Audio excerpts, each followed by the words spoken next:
அன்புக்குரிய சகோதரர்களே, ஒரு நாள் நபியுல்லாஹி ஸல்லல்லாஹு அலைஹி வஸல்லம் அவர்கள் சஹாபாக்களிடத்தில் ஒரு கேள்வி கேட்டார்கள். மை யஅஹுது அன்னி ஹாஉலாஇல் கலிமாத் ஃபயஅமலு பிஹின்ன அவ் யுஅல்லிமுஹுன்ன மை யஅமலு பிஹின். நான் சில முக்கியமான விடயங்களை சொல்லப் போகிறேன். அவற்றை பாடமிட்டு பாதுகாத்து அதை வாழ்க்கையில் நடைமுறைப்படுத்துவதற்கு அல்லது அந்த விடயங்களை எடுத்து யார் வாழ்க்கையில் நடைமுறைப்படுத்துவார்களோ அவர்களுக்கு அவற்றை சொல்லிக் கொடுப்பதற்கு உங்களில் யார் தயாராக இருக்கிறீர்கள் என்று கேட்டார்கள். உடனே அபூ ஹுரைரா ரலியல்லாஹு அன்ஹு அவர்கள் சொன்னார்கள், அனா யா ரசூலல்லாஹ், அல்லாஹ்வுடைய தூதரே, எனக்கு சொல்லித் தாருங்கள். அந்த விடயங்களை நான் பாடமிட்டு அமல் செய்வேன், அமல் செய்கிறவர்களுக்கு நான் அதை சொல்லிக் கொடுப்பேன். நபியுல்லாஹி ஸல்லல்லாஹு அலைஹி வஸல்லம் அவர்கள் முக்கியமான விடயங்களை ஒருவருக்கு சொல்லிக் கொடுக்கும் பொழுது அவருடைய கையை பிடித்து அதனுடைய முக்கியத்துவத்தை உணர்த்தி சொல்லிக் கொடுப்பார்கள். அபூ ஹுரைரா ரலியல்லாஹு அன்ஹு அவர்களுடைய கைகளை பிடித்து சொன்னார்கள், 5 விடயங்களை நான் உங்களுக்கு சொல்கிறேன். அவற்றை நீங்கள் மனனம் செய்து வாழ்க்கையில் நடைமுறைப்படுத்துங்கள், மற்றவர்களுக்கு நீங்கள் சொல்லிக் கொடுங்கள் என்று சொல்லி 5 விடயங்களை சொன்னார்கள். அன்புக்குரிய சகோதரர்களே, அந்த 5 விடயங்களும் மிக அருமையான விடயங்கள். ஒரு அல்லாஹ்வை நம்பி ஒரு விசுவாசியாக வாழக்கூடிய ஒவ்வொரு மனிதனும் தன்னுடைய அடையாளமாக வைத்துக் கொள்ள வேண்டிய அருமையான பெருமதிமிக்க 3 விஷயங்களை சொன்னார்கள். நாம் அல்லாஹ்வை நம்பி வாழக்கூடிய முஸ்லிம்கள் என்பதற்கு அந்த விடயங்கள் தான் எப்பொழுதும் நமக்கு அடையாளங்களாக இருக்க வேண்டும். ஒன்று சொன்னார்கள், இத்தகில் மஹாரிம் தகுன் அஅபதன் நாஸ். பாவங்கள் செய்வதை நீங்கள் தவிர்த்துக் கொள்ளுங்கள், நீங்கள் மிக பெரும் வணக்கசாலியாக ஆகிவிடுவீர்கள். இந்த மார்க்கத்தில் 2 பகுதிகள் இருக்கின்றன. ஒன்று செய்ய வேண்டியவை,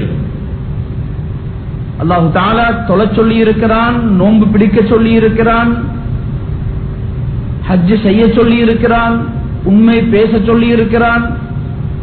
இதுவெல்லாம் செய்ய வேண்டியவை. இன்னும் ஒரு பகுதி இருக்கிறது, செய்யக்கூடாதவை. பொய் சொல்லக்கூடாது, ஏமாற்றக்கூடாது, யாரை பற்றியும் புறம் பேசக்கூடாது.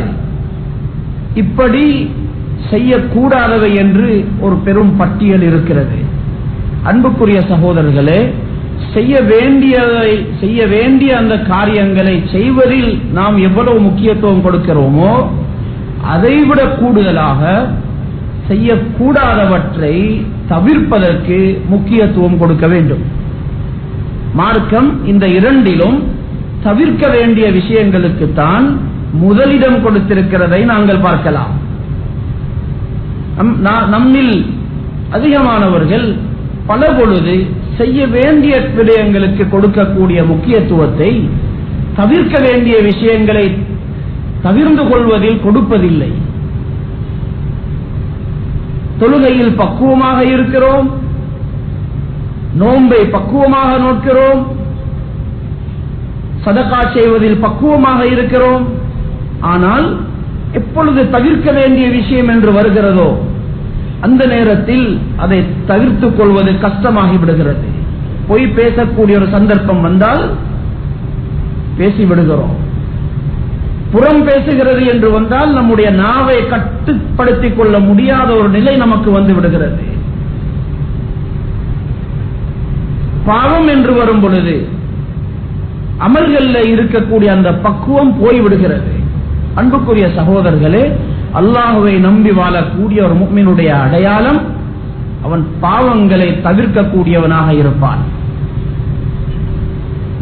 இப்னு உமர் ரலியல்லாஹு அன்ஹுமா அவர்கள் சொல்கிறார்கள், லதர்கு தானிகின் மிம்மா நஹல்லாஹு அன்ஹு கைரும் மின் 100,000 துன்ஃபகு ஃபீ சபீலில்லாஹ்.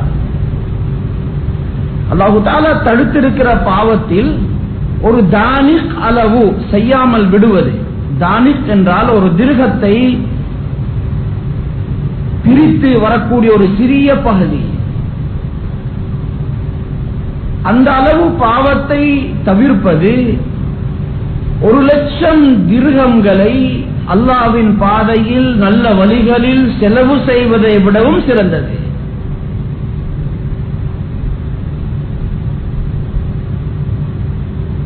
ஆயிஷா ரலியல்லாஹு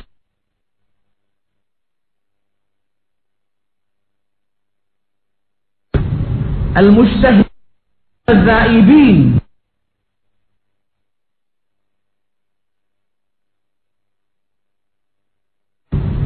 சில மனிதர்கள் இருக்கிறார்கள், வாழ்க்கையை அர்ப்பணித்து இபாதத்துகளிலும் அமல்களிலும் நல்ல கர்மங்களிலும் அவர்கள் ஈடுபட்டு வருகிறார்கள்.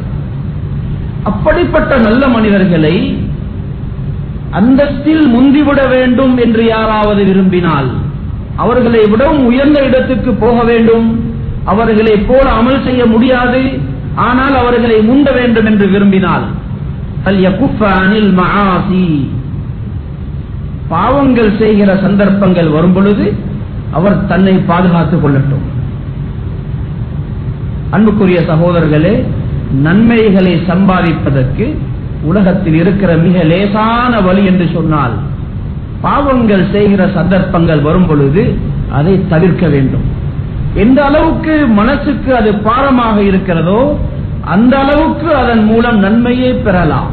சில கட்டங்களில் ஒரு பார்வை, ஒரு கெட்ட பார்வை, கூடாத ஒரு பார்வை நமக்கு முன்னால் ஒரு பார்க்க வேண்டிய ஒரு நிலை வருகிறது. இந்த நேரத்தில் நம்முடைய மனசு ஆசைப்படுகிறது அதை பார்க்க வேண்டும் என்று.